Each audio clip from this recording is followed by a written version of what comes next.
Good afternoon. Can you hear me? Okay. My first task is to thank all the people who help us put on the festival, and in this instance, the wonderful Nantucket Athenaeum, this beautiful great hall, which is filled with books, wonderful writers, readers in the middle. It's just, we kind of look at this as sort of a holy place. And we like to thank Molly Anderson, who's the executive director, Amy Jennings, who is, I was just with Matt Jennings, Amy Jenness, who is the specialist in special events, and all the rest of the staff who give up some of their time to be here for our benefit. There is a session that's swapping out right now, but we're going to start for the benefit of you all who are here, and we're going to leave the doors open, so people might be coming in, but I think we'll just get going, because these guys are really funny.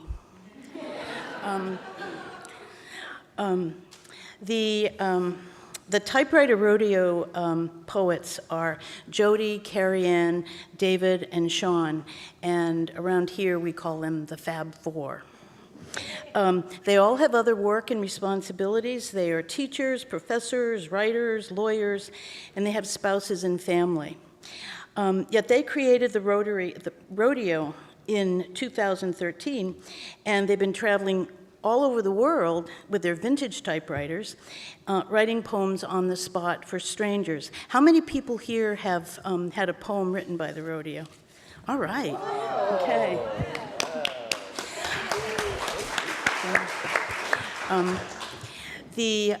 Have you ever tried to write a poem? It's hard, right? Well, this group, with their boundless imagination, will ask you what you want to talk about in your poem, and in the blazing sun out there, with a line behind you, they write this beautiful poem for you, and in just a few minutes, and it's like they're psychic. I've seen more than one person walk away from having a poem written, holding their poem to their breast, either crying or laughing. And some of you probably have had a couple poems written by them. Today, they're all from Austin. Today, 3 of the Rodeo are here to talk about their collaboration, and I hope to read some of their poems, which are now published in this book, some of which were written on Nantucket, but for Nantucketers. Please welcome Jody, David, and Sean. Thank you. Thanks, everybody. Oh, thank you. Yeah, we are so happy to be here and to see all those hands of people who we've written poems for. That is awesome. That's so cool. So we are just going to have like a little bit of a conversation and talk about what we do and some of the things that come up, and then in a bit open it up to questions as well.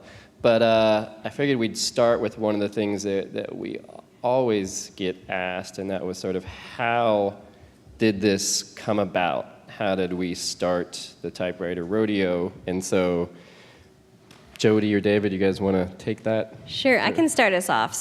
And just for the few of you who haven't gotten a poem from us, so what we do, we set up at a table with vintage typewriters, and you approach the table, and then I say, like, what would you like a poem about?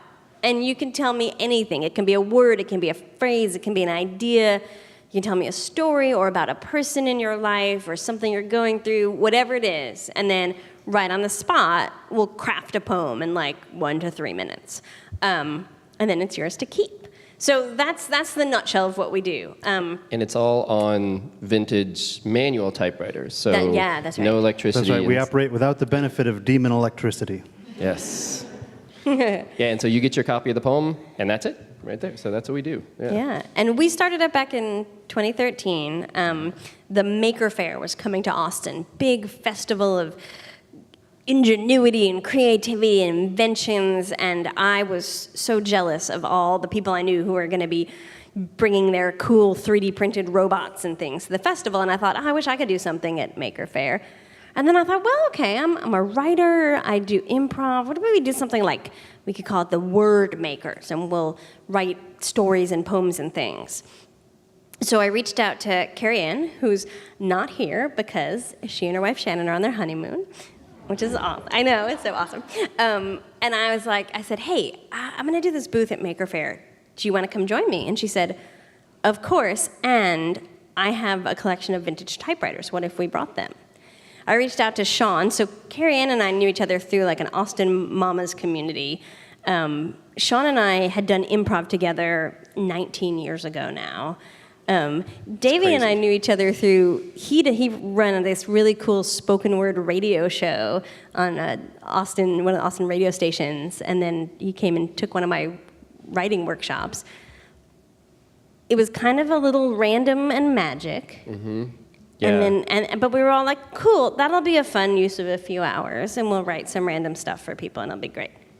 I'm going to toss that to somebody else. And that's totally what it was, and it ended right there. No, we it was crazy. We did not plan for it to last more than that day. I mean, yeah, even a few hours, and we didn't even know exactly what we were going to do. We sat down with Carrie Ann's typewriters, and people came up to the booth, and they were like, what do you guys do? Like, we don't know yet. So, and then we ended up typing poems. I think we started primarily with haiku, and then kind of switched into some other poems as we went. And yeah, that day, like at the Maker Faire, people were drawn over, by the sound of these 4 clacking typewriters, going together. And at one point, somebody asked us, do you guys do this at other events? And we just looked at each other and were like, yes, we do. And then the name. And then at some point, somebody called out, and we'll never know who this person was. Somebody called out, y'all are like a Typewriter Rodeo. And we were like, we are like a Typewriter Rodeo. And we had the domain name registered that night. Yeah.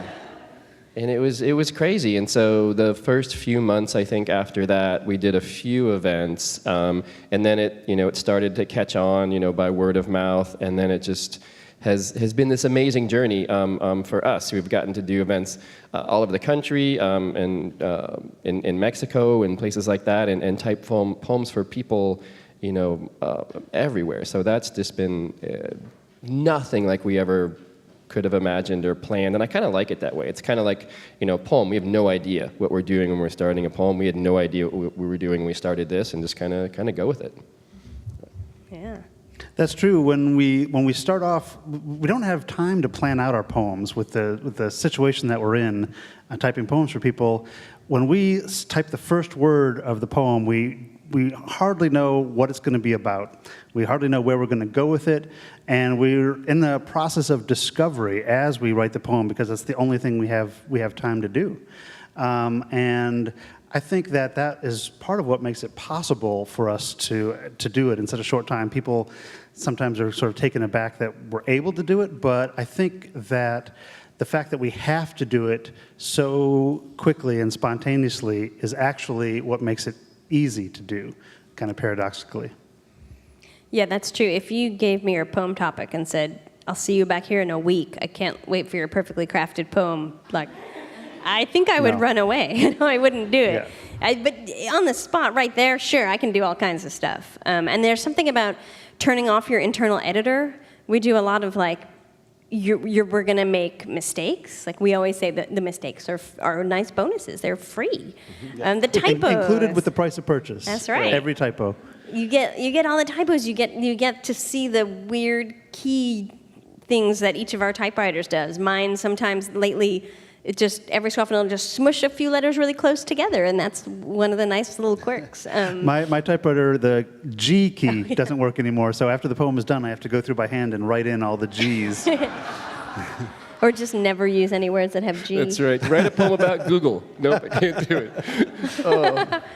Well, that's one of the cool things about, so, again, we didn't plan any of this, but using typewriters, I don't think we ever would have thought, hey, let's do something with typewriters. But one of the many things that I love about using typewriters, ours are all manual ones, so they're, pretty old. Mine's a 1928 typewriter, so there's no correcting ribbon or anything like that, or delete key, and people often say, what do you do when you make a mistake? You're like, you make a mistake. That's it. You keep going.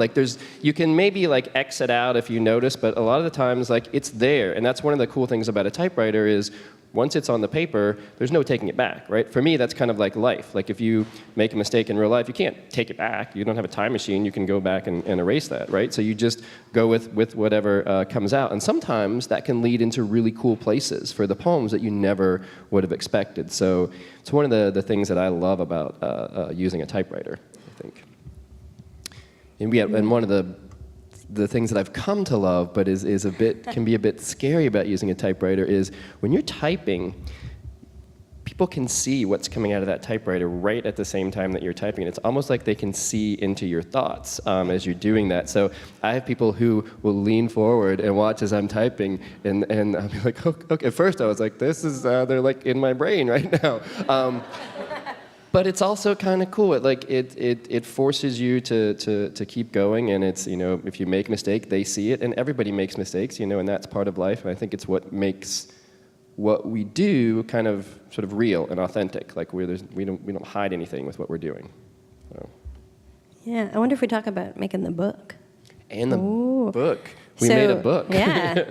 So we're sitting up here because we got a great offer to make a book of our poems, which was an interesting challenge because we hand the poems off to the poem recipients and they walk away with them. And so usually we never see them again, the person or the poem. 99.5% of the poems. Which is another thing that makes it a lot easier to write, because there's almost no accountability, and that's really nice. It's true. And I think, what has happened is there's a few ways that poems have come back to us over the years. If we write a poem that feels, like sometimes I'll write one, I'll be like, I want a copy of that. And sometimes I like the story that came out of it, or there's always just something. I'll take a picture of it. It's not a frequent thing for me, but every so often I'll do that. And so that was a way where we could start compiling them.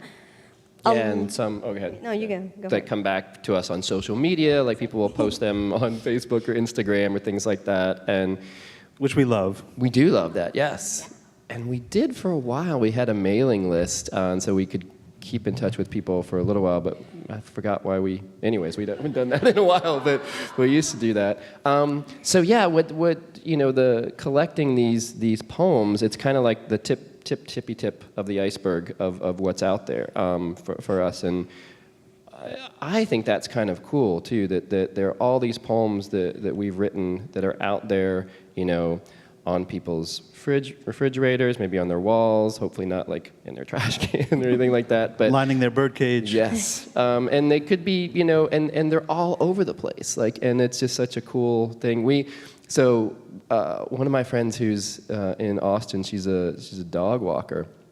And she was she was like, I'm at somebody's house, I got their dog, and there's a poem of yours up on the refrigerator. I'm like, that's just the coolest thing, to see those things happen. So, yeah, so we collected the poems for this. A lot of them are matched up with the people that we wrote the poems for. So we got sort of their take on why they requested this particular topic, and then what it meant to them, or what the poem meant to them, and in some cases some photos to go with them in the poem, which was great.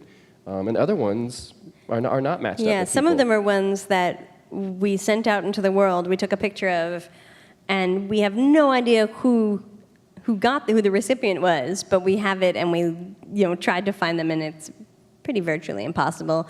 And so that with those we have a little bit of our story of why we love the poem, or something specific that brought out in us, which was really fun to get to write and think through and kind of encapsulate what was really special about this poem, or why did I take a picture of this one? Why did I want to keep this one nearby?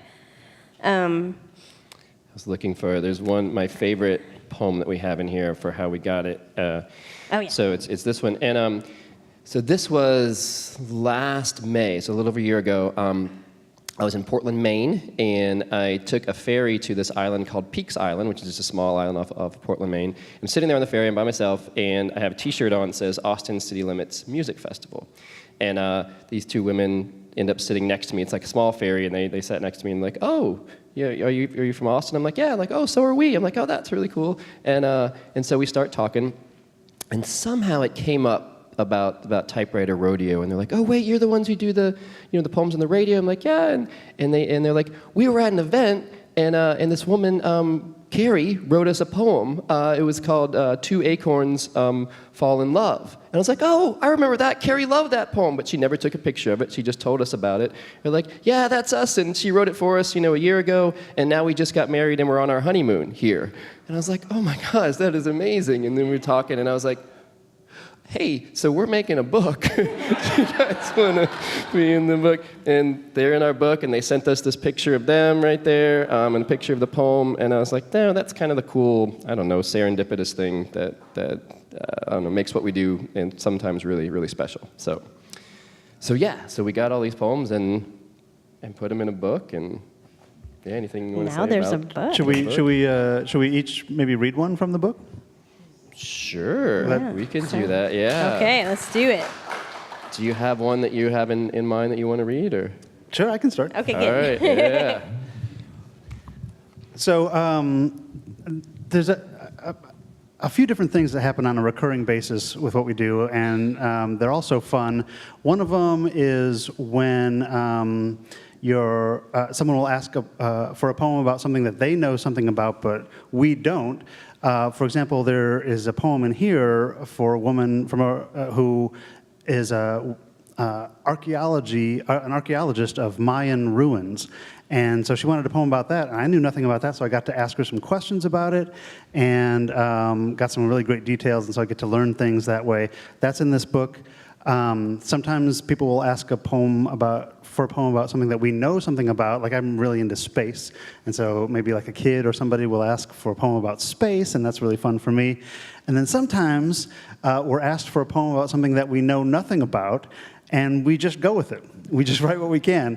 And so there's one in here that somebody wanted a poem about Gone with the Wind, which is a book I've never read, and it is a movie that I've never seen.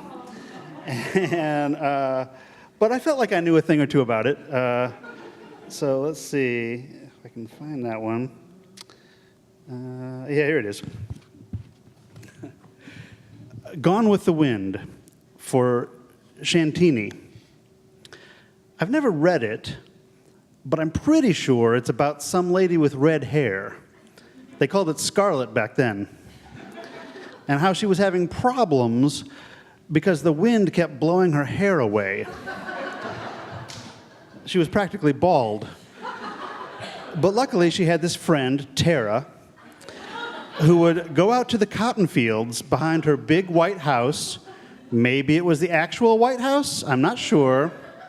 And pick those red hairs off the cotton plants where they had been caught up. And the red-headed lady made herself a wig from her own hair. And she showed it to her boyfriend, but sadly, he didn't give a damn. The end.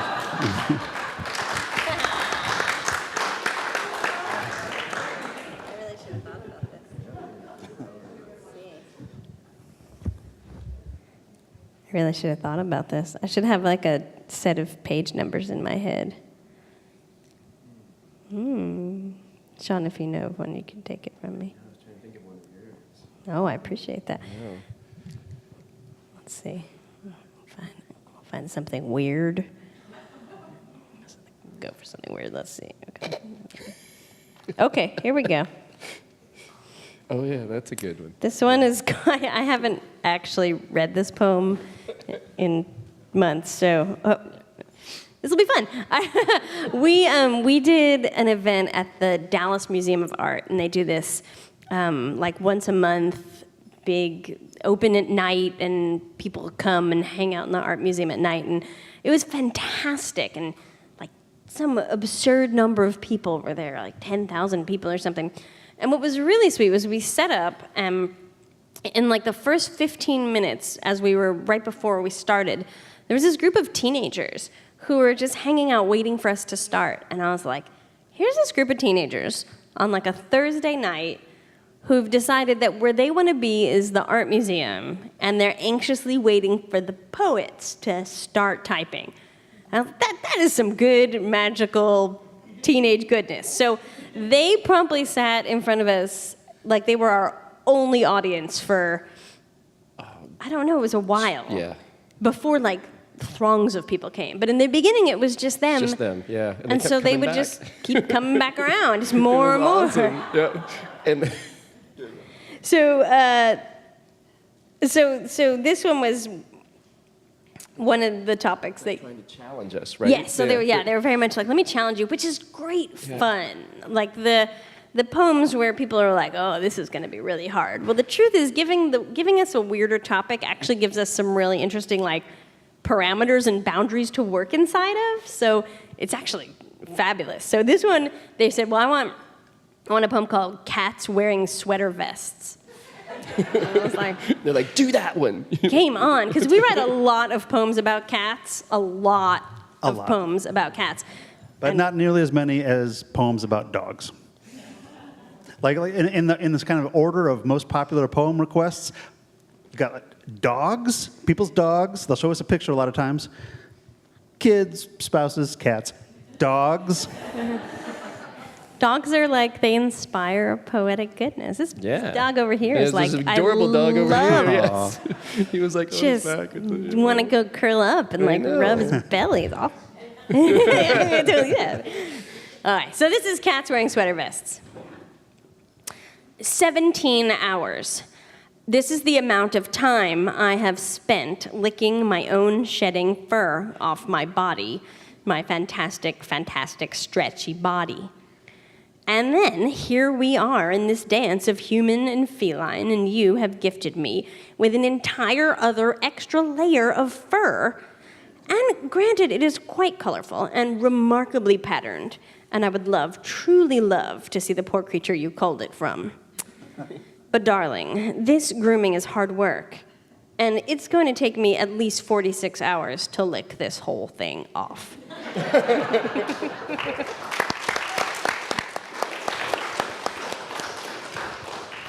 I think what's funny too, while Sean looks, is that, we write these poems, and that was one that I took a picture of because I was like, that was fun. But the second we send it off, somebody else is approaching. And so there's like a moment where you're typing it. It's a super intimate moment with somebody where you're sharing. Sometimes it's something silly, but sometimes it's something really profound or emotional. And so we're all in with this person. And then you hand them the poem, and hopefully you get a chance to see them read the poem. But almost immediately, you're making your next moment of connection. And it goes really kind of nonstop. And so often, if you came to me 10 minutes later and said, what was in that cat poem you just wrote? No, zero idea, no idea. And sometimes I can remember the topic. like, I can what remember cat the poem? people.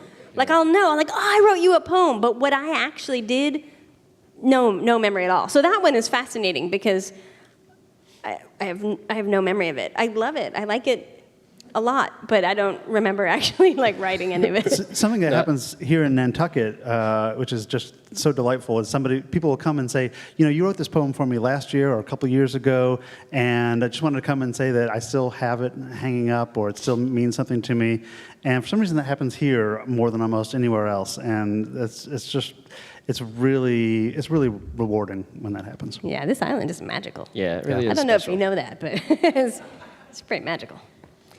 And so, this is one of the ones where, and so one of the things that happens too is we'll get a request like cats wearing sweater vests or something crazy or outlandish or fun, and then literally the next poem will be a 180, from that. And so this was one that was at a maker fair, and lots of kids coming up asked for poems about dragons and Minecraft and unicorns battling narwhals and things like that. And then this guy came up and came up to the table and he said. I said, what can I write you a poem about? He said, well, my partner wants to have kids, and I don't. We've been together 8 years now, and we're splitting up. And nothing's wrong, it's just, can you write a poem about that? And I was like, all right. So this is his poem here called Nothing's Wrong. Have you ever heard of binary stars? It happens when 2 points of light, 2 bright burning bodies, are so drawn together that they become encircled, a pair, orbiting around each other in perfect balance. But not forever. Because sometimes it's a small shift, maybe a nanosecond break in gravity, maybe a minuscule meteor from nowhere. And those two stars, that forever pair, suddenly split. And it's not because anything is wrong or bad, it's just that the universe says it's time. And that's it for that poem.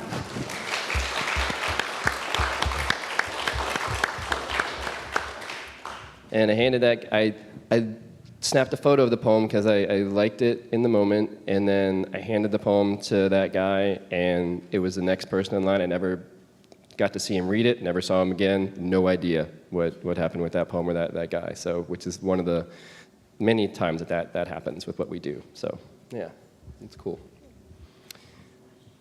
Yeah, questions would be good, yeah. Yeah. We'd love to Anybody answer have any questions that you all have. questions in the, yes, great. So I asked you earlier that I asked you how many poems you might have done for the festival yesterday and today, and the question was, here comes the mic. Oh, nice.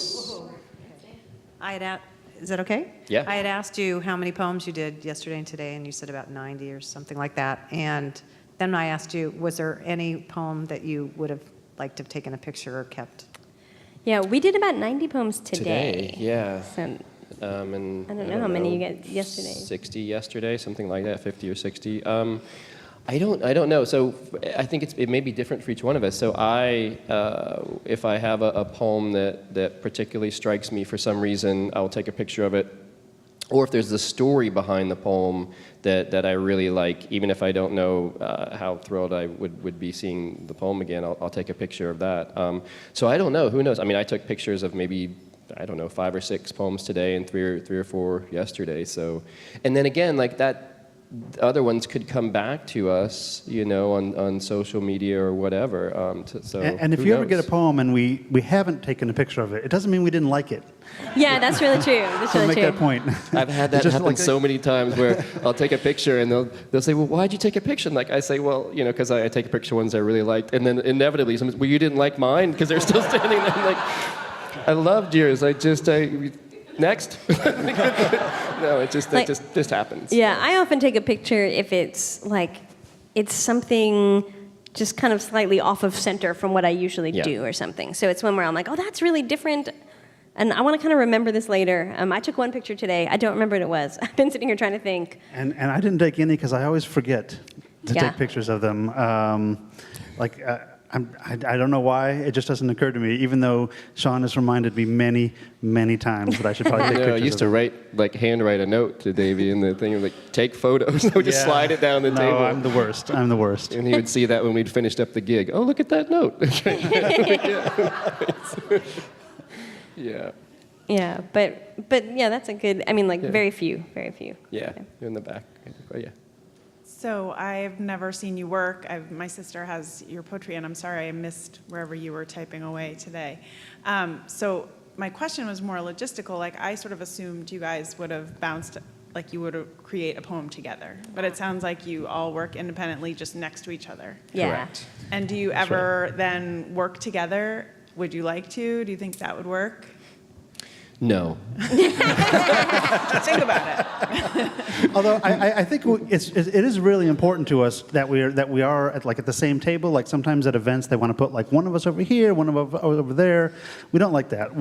There's definitely a shared energy between us as we're all kind of working together. And I think also there's a greater kind of visual appeal to what we're doing and draws people in more to see us all together doing it. But I think it would just sort of get us in our heads too much to try to collaborate on a poem. Yeah, every so often we'll toss a poem to somebody else. So usually, I think Davey's poem was a perfect example of we'll write a poem on anything. We don't have to know what it is.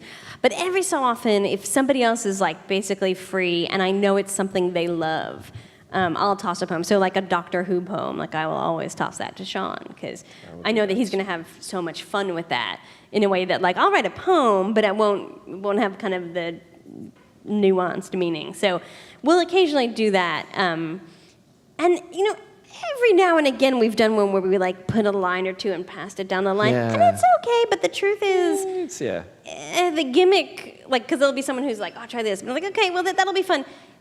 letting us just get into it, you're going to have a more enjoyable poem. Yeah, In the I end, agree. is what I've And a couple times people have come up and say, hey, how about each of you write about the same topic, and we'll see which is best. And we're like, we're not gonna, No. We'll write about it. We just don't want to judge Our them. usual response to that is we just love each other too much to compete. We're not into that. But we do write poems on the same topic all the time. Oh, all the I time. mean, Yeah. and it's great, and it's fun, and like together they all like, they balance out all of our different styles, and we each have many different styles, but like together it's all. Yeah, but I think we could, any one of us could tell from just like probably a single line which of the other people had written a poem. That's very true. Yeah, I think that's true. Very Yeah. So I picked up your book yesterday, and I'm most of the way through it. And I have two Thank you. quick questions. One, why did you want to make me cry? And Because that's the highest mark of success in what we do. And two, do you ever write poems for each other?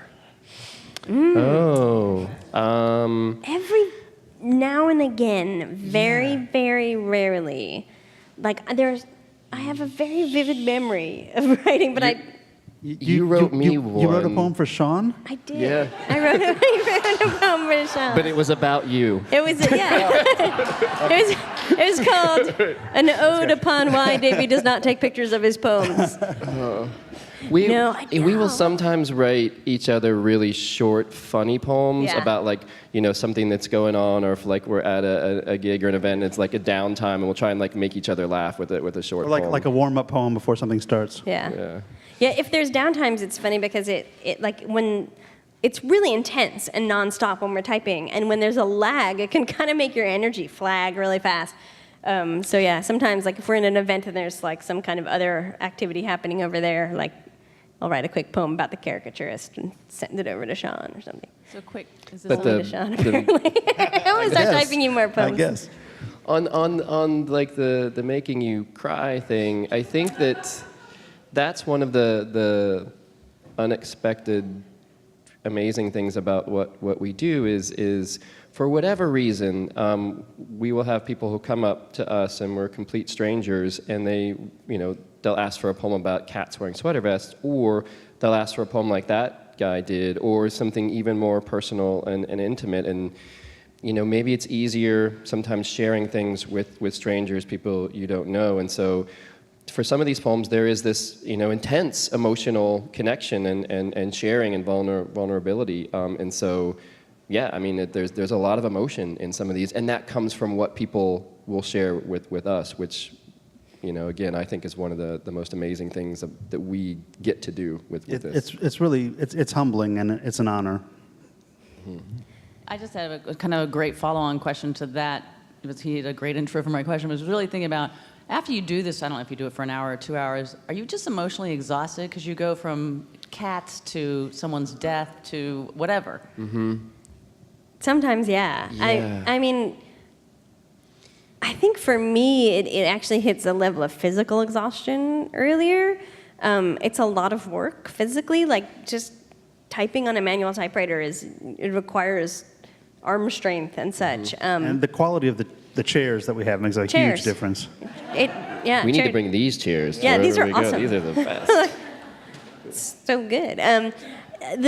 But yeah, there hits a point where all of a sudden I'm like, oh, my brain is done. I am tapped out, and Yeah, for me, it's and we'll go like an hour, 2, 3, 4. We've had gigs where we've done like 7, 8 hours of poem typing, and we take breaks, in those. But for me, there's kind of this switch that I'll flip on. Like if you ask me to write a poem right now, I'm like I don't have my typewriter. I'm not in that quite my mindset. But when I sit down with the typewriter, when we're next to each other and that energy is going, then I kind of get into that zone, and I kind of feed off of that, I feel like a little bit, and I've got the energy going. And right when we're done, sometimes we're all like super like energetic, and then when those typewriter cases close, we're just like power down right there. And if somebody were to come up and say, oh, can you write another poem, like after that switch has flipped off, I'd be like, I can write it, but it's not gonna make any you don't want that sense. Or so yeah, it's this intense, almost like adrenaline rush, I guess, and Yeah. then you come down from that. it's a good description. It appears to me that much of your writing is extemporaneous and ad libitum, And you mentioned about being in the zone. Do you find that different seasons of the year or different locations or what have you is more inspirational than other times of the year or locations or people that you're surrounded by or questions that you're asked? Where does the inspiration you feel come from? It's from the person standing across me in that moment. So Yeah. it's Yeah. whatever they bring. That's I a lot of it. personally, I'd have to say no. It doesn't make a big difference where we are or what time of year it is. I think we'd all say that when we're in the midst of writing the poem, and this just sort of has to be the case because it's very often a loud, chaotic environment, we just shut the world out altogether. So it doesn't really matter where we are. We're just attuning ourselves to the person, like Sean said, to the person in front of us, and then the world goes away when we start to type. Yeah. No, I Yeah, agree. it's whatever they bring to us, and that really informs the poem. You know, it can be the exact same topic depending on how somebody asks it, what their nonverbal language is, and all that will inform for us how we write that poem and where it goes. So.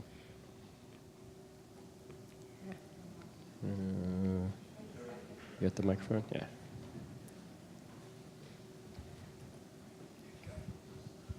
Thanks. I was wondering if you could talk a little bit about the typewriters that you use. Do you have particular yeah. typewriters that you chose? Oh yeah. Yeah. Yes. Are there any interesting stories about your particular typewriter as you travel around? When we started this thing, none of us had a typewriter except for Carrie Ann, yeah. who's not here today. Now, between us all, we probably have 80 typewriters, you think, between the four of us?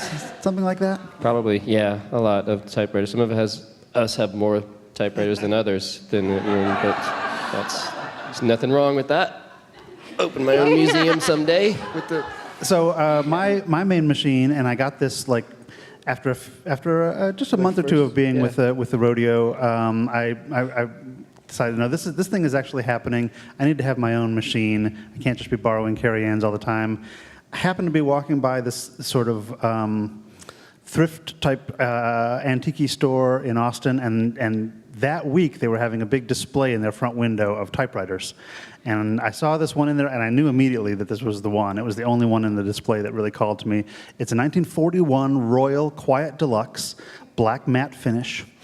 And it's the machine I've used pretty much this whole time. I recently tried to swap it out with a newer Royal Quiet Deluxe from like 1953 or something, and I liked it, but it wasn't quite the same. And so it's been nice to get back to my main squeeze.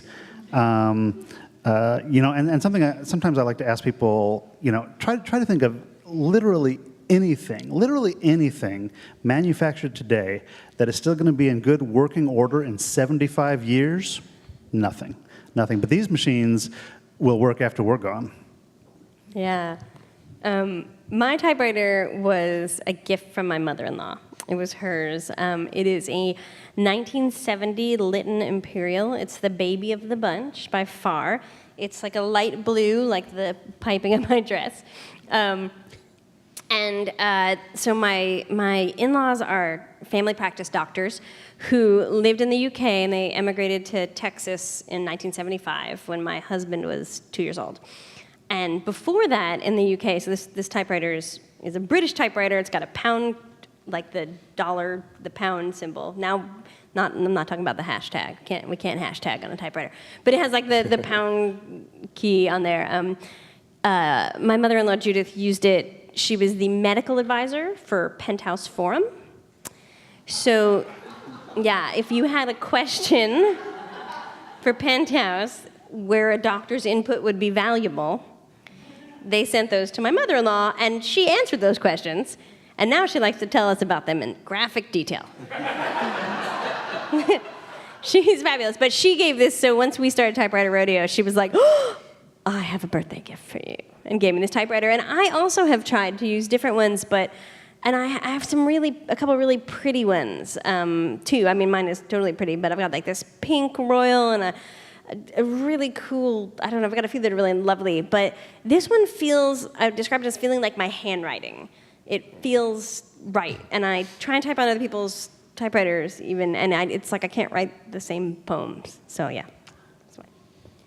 And that did remind me too when somebody asked about do we write poems for each other, and we don't. But I did write. It did Christmas with you guys a few years back, and we did a white elephant, and my name that was drawn was Jody's mother-in-law, and so I was like, I don't know what to get her, and so I ended up writing her a poem from that typewriter about all the things they had been through together, with her writing for Penthouse Forum. So that was a fun poem to write. My typewriter is a 1928 Remington Portable, so it's 90 years old, and it was. That was the first typewriter I got. When we started doing this, I was like David, I can't keep using Carrie Ann's typewriters, so I found this one on eBay. I looked and it was there. I was like, that looks pretty cool. And I do have 40 plus typewriters or so, and that's still my favorite. I love it. The keys lay flat in the case, and then you raise this lever on the side, and they kind of come up like peacock feathers when you're ready to type. And I love the way that it feels, and it's super responsive. And yeah, as long as you keep using them, like these typewriters just keep going. That's the worst thing you can do to a typewriter is not use it, because it collects gunk and dust and everything. And so, yeah, it's a great machine. Love it. We have time for one more question, but I'm going to ask one first. So, are you coming back for a 5th year next year? Are we invited? I'm inviting you. Yeah, if we we would love to. Great.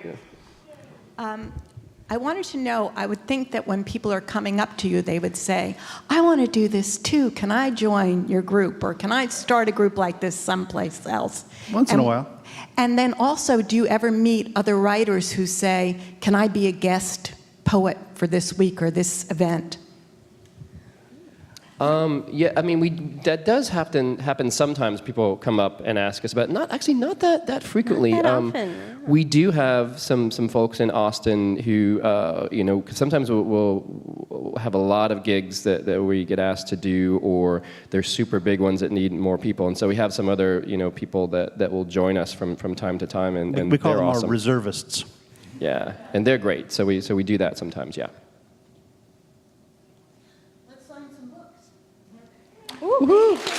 Thanks, everybody. Thank you so much.